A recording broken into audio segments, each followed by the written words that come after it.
वो मक्का गया तो रास्ते में इतना सोना बांटा कि मिस्र और मदीना में सोने की कीमत कई सालों तक गिर गई। वापसी पर उसने अपने मुल्क में मसाजिद और यूनिवर्सिटियां बनवाई। खास तौर पर आज हम जानेंगे 3 बेशकीमती चीजों के बारे में जो अंग्रेज इंडिया से चुरा कर ले गए और टोटल कितना पैसा अंग्रेजों ने इंडिया से लूटा है। तो आइए जानते हैं। नंबर 3, मुगल शाहजहां का वाइन कप। ये एक बेशकीमती कप है जिसे अंग्रेजों ने इंडिया से चुराया था, जो कि अब लंदन के V&A म्यूजियम में है। नंबर 2, टीपू सुल्तान की अंगूठी। साल 1799 में अंग्रेजों ने टीपू सुल्तान को मारकर उनकी बॉडी से इस अंगूठी को चुराया था, जिसकी कीमत लगभग 1 करोड़ 20 लाख रुपीस है। नंबर 1, कोहिनूर हीरा। साल 1849 में ब्रिटिश की ईस्ट इंडिया कंपनी ने इस हीरे को इंडिया से चुराकर क्वीन विक्टोरिया को दे दिया था। कोहिनूर की कीमत का अंदाजा लगाएं तो लगभग 2000 करोड़ रुपीस होगी। रिसर्चर्स के अकॉर्डिंग अंग्रेजों ने इंडिया से टोटल 45 ट्रिलियन डॉलर यानी कि इंडिया के 34 करोड़ 31 लाख 52 हजार करोड़ रुपीस का सामान चुराया है।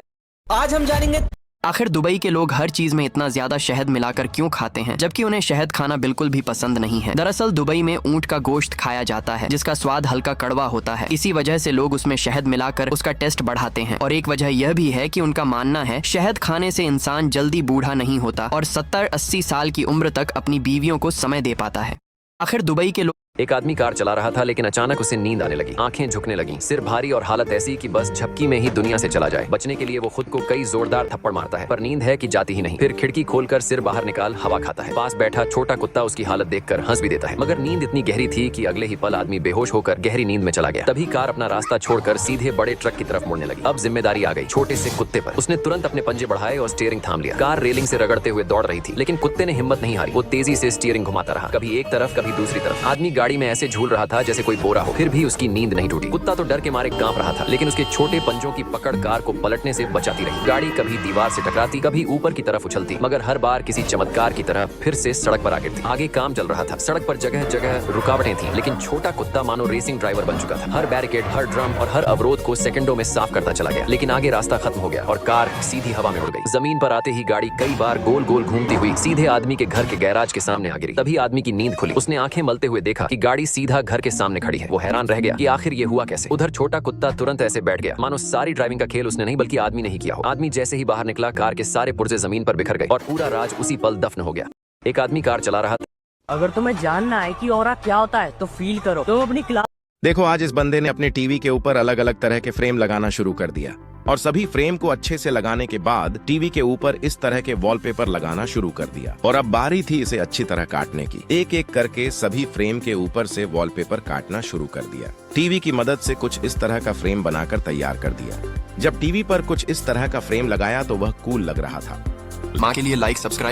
अगर एक सारस किसी बच्चे को उठाने की कोशिश करे तो वो 1 इंच भी नहीं उठा पाएगा, क्योंकि सारस सिर्फ 200 ग्राम तक का वजन ही उठा सकता है और एक न्यूबॉर्न बेबी तो उससे कहीं ज्यादा भारी होता है। अगर उसके साथ और 6 सारस भी आ जाएं, तब भी वे बस थोड़ा सा उठा पाएंगे, लेकिन उड़ नहीं पाएंगे। अगर एक ही सारस को एक बच्चे को उड़ा कर ले जाना हो तो उसके पंखों की चौड़ाई 20 फीट से ज्यादा होनी चाहिए, यानी किसी छोटे प्लेन जितनी। लेकिन एक ईगल एक बच्चे को आसानी से उड़ा ले जा सकता है। अगर एक इंडिया की यार इस रेड का लड़के ऐसे इंजीनियर्स को तो 100 तोपों की सलामी देनी पड़ेगी। अब पापा भी वाटर ड्राइविंग करने से मना नहीं कर पाएंगे, क्योंकि पहले पापा खुद ही समुद्र के पास जाने से मना करने लगे, क्योंकि उधर जाना सेफ नहीं होता। इसीलिए सड़क के किनारे ग्राउंड में जैसे ही बारिश का पानी देखा तो दोनों भाई बहन वाटर ड्राइविंग का मजा ऐसे लेने लगे जैसे सच में समुद्र में वाटर ड्राइविंग कर रहे हों।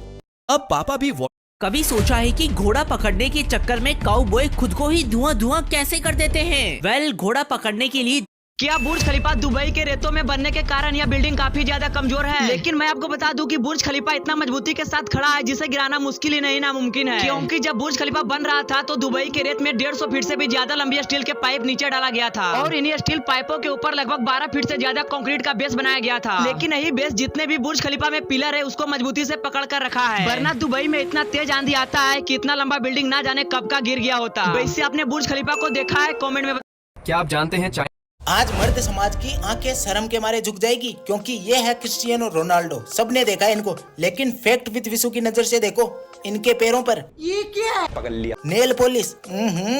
तो देखो इसके पीछे रीजन है। जितने भी एथलीट प्लेयर हैं अपने पैरों के नाखूनों पर काला ट्रांसपेरेंट नेल पॉलिश इसलिए लगाते हैं क्योंकि खेलते टाइम पैरों पर बहुत जोर पड़ता है, जिसकी वजह से टॉय नेल पैर के नाखून टूट सकते हैं, जिसकी वजह से नेल पॉलिश लगाने से प्रोटेक्टिव लेयर बनती है, जिसकी वजह से नेल मजबूत रहता है, नाखूनों में इन्फेक्शन, पसीना, खून जमा होने से बचाता है। आज पता चला तो दबाओ सब्सक्राइब। आज मर्द समाज की आंखें। पहली बार देखने पर आपको भी लग रहा होगा ये वाला मिलिट्री ट्रेनिंग तो काफी आसान होता होगा, क्योंकि लोगों को लगता है इसमें सिर्फ जाल पकड़कर इस तरह पानी के अंदर से निकलते जाना है। लेकिन खतरनाक चीज तो आगे है। अभी तो ये लड़की बड़ी आसानी से जाल पकड़कर पानी के आगे बढ़ती जा रही है, लेकिन सिर्फ कुछ ही दूर चलने के बाद जब ये जाल खत्म होने वाला होगा तब इसे उल्टा होकर वापस इसी पतली नाली से तैर कर आना होगा। पहली बार देखने पर आप अगर दुबई के शेखों की बीवियों को एक दिन भी हिरण का गोश्त न मिले तो वे तुरंत तलाक देने के लिए काजी को बुला लेती हैं। दरअसल शेखों की बीवियों को हिरण का गोश्त इतना ज्यादा पसंद है कि वे एक दिन में 2 से 5 हिरण तक खाने की दम रखती हैं। इसी वजह से शेख अपनी बीवियों को खुश करने के लिए अफ्रीका जैसे देशों से लाखों रुपए देकर हिरण मंगवाते हैं और फिर उन्हें शहद के साथ पकाकर खिलाते हैं। अगर दुबई पोल पर खड़ा लड़का बस का इंतजार करते करते अपनी परछाई से ऐसे खेलने लगा मानो जैसे अगर किसी से टच हुआ तो जेल में डाल दिया जाएगा, और जैसे ही कोई आता तो जल्दी से साइड होकर बार बार आउट होने से अपने आप को बचा लेता। पोल पर इस आदमी का जॉब बड़ा ही खतरनाक है क्योंकि इसे मगरमच्छ के घर में लगे पौधों को पानी देना होता है। लेकिन जब यह रोज की तरह खिड़की खोला तो मगरमच्छ सो रहा था, इसीलिए ये आदमी चुपके से खिड़की से ही पौधों के अंदर पानी डालने लगता है। इसे डर भी लग रहा था कि कहीं अगर आवाज सुनकर मगरमच्छ जाग गया तो इसका क्या हाल करेगा। लेकिन जैसे ही मगरमच्छ जगा यह आदमी तुरंत पीछे हटकर खिड़की बंद कर लिया।